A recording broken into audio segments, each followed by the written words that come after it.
Hi, I'm Levan from Whisky, and today we have a very special guest, Michael Konings, whiskey collector who also makes his own whiskey.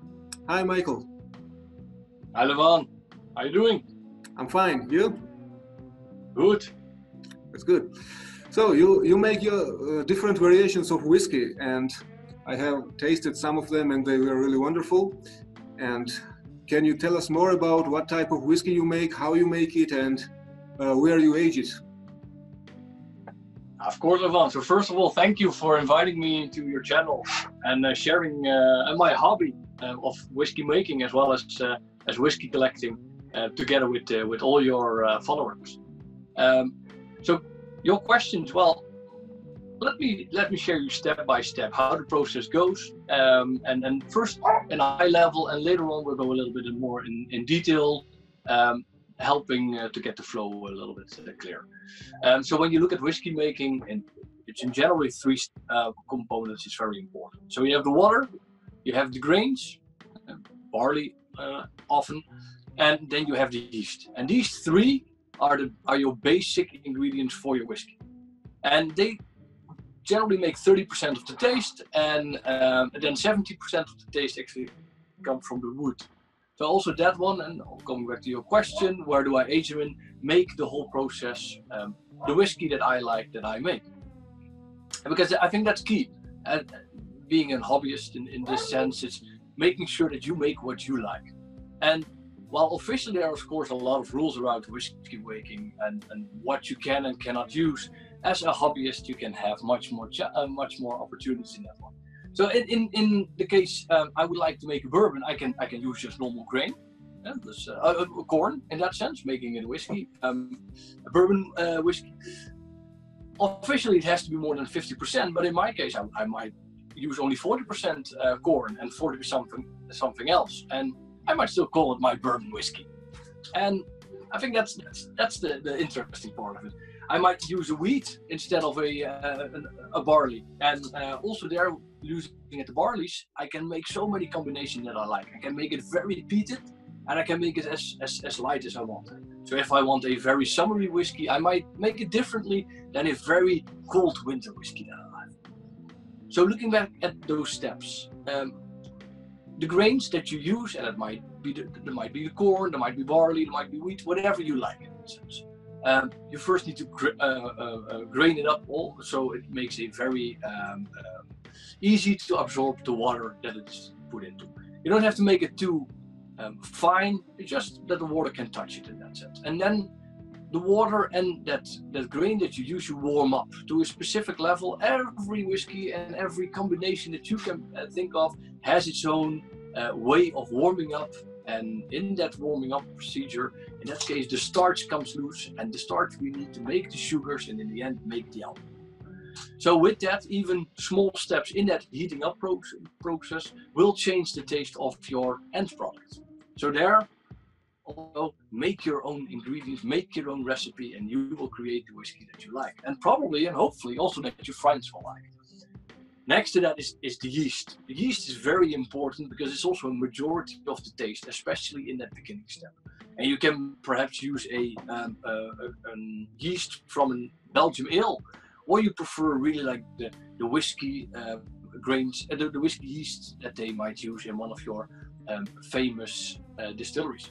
Getting the real yeast from the distillery is probably very challenging, as it's in general it's their secret, and that makes their taste, and also in this case it makes your taste. So working with different yeast might also create your own taste in that sense.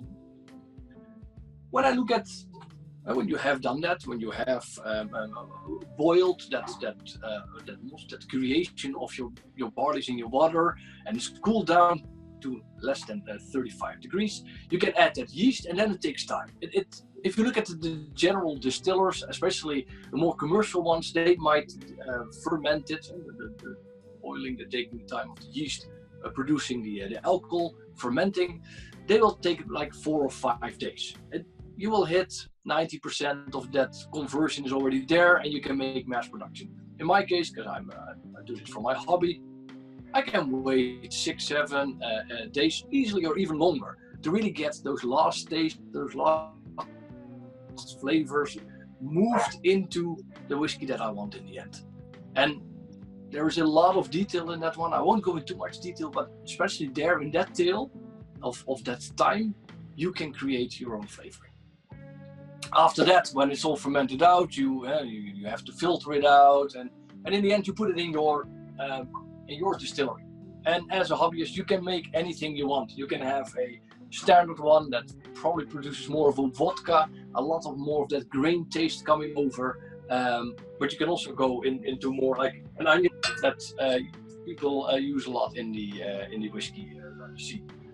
Getting a real distill that they have from the famous companies is probably very difficult at home.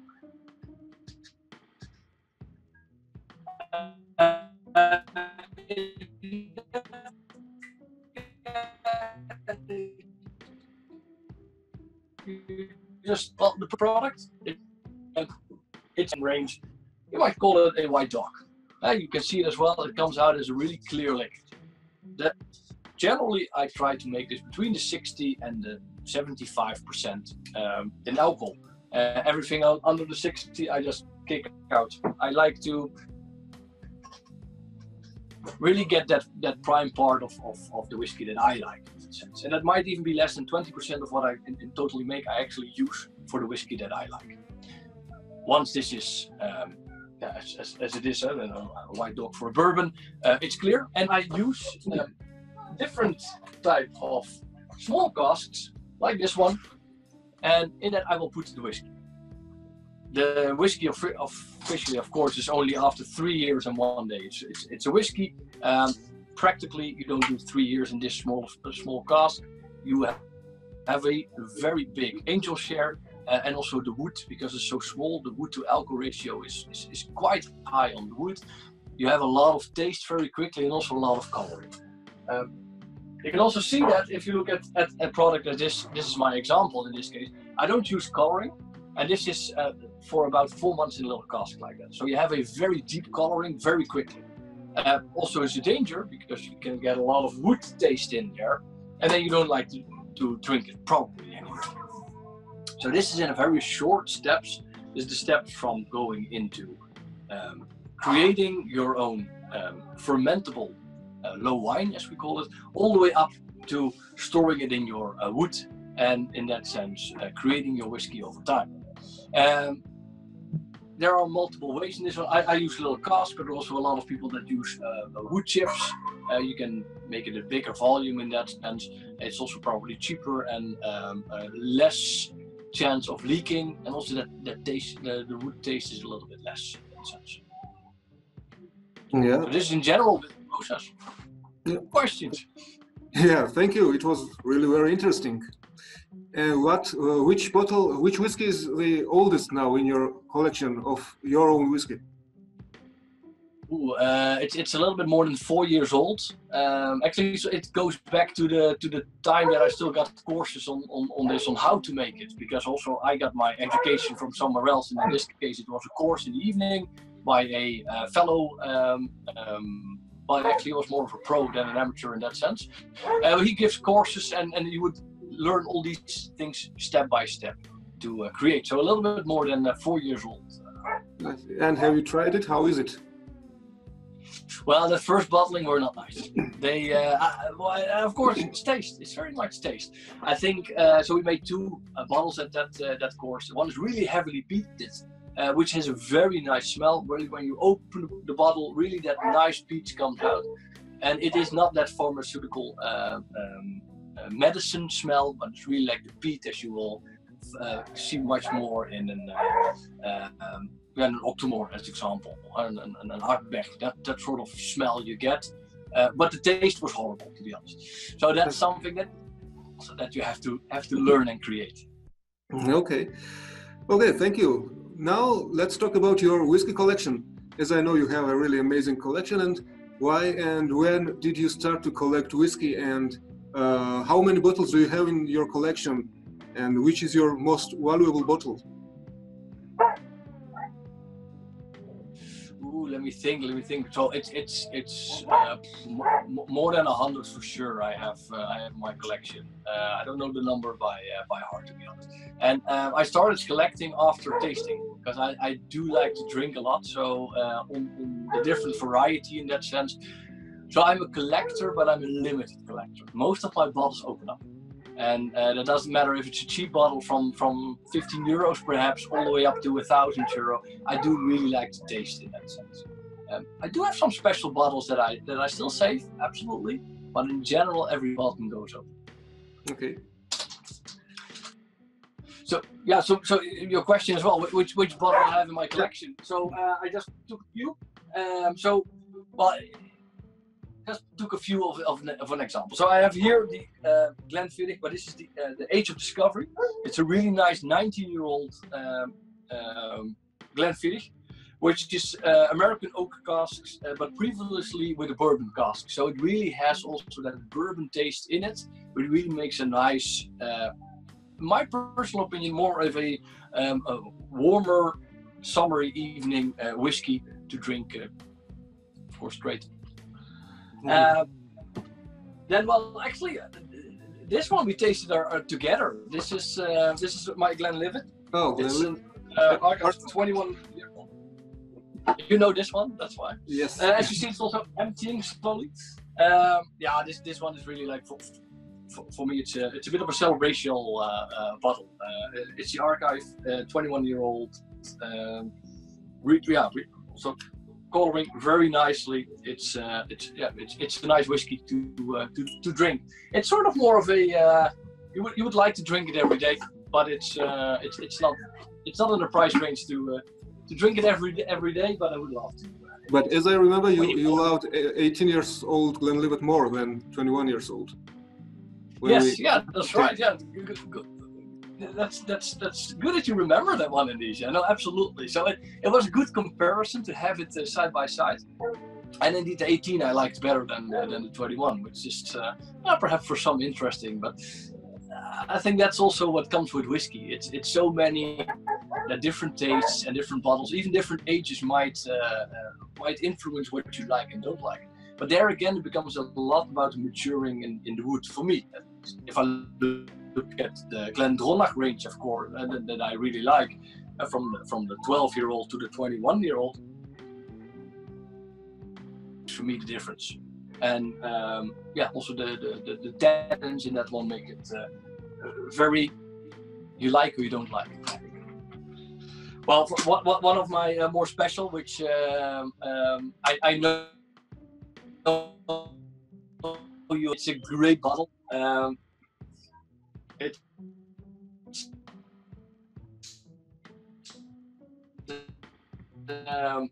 on the other hand, it's old bottling, the 2000 series in that sense, 25-year-old. Really like in that sense. The one that I do still save, that I don't open yet, is my Macallan. Oh. So my Oscar. Macallan. It's a Macallan, absolutely. I love the bottling, how you can turn it around on top.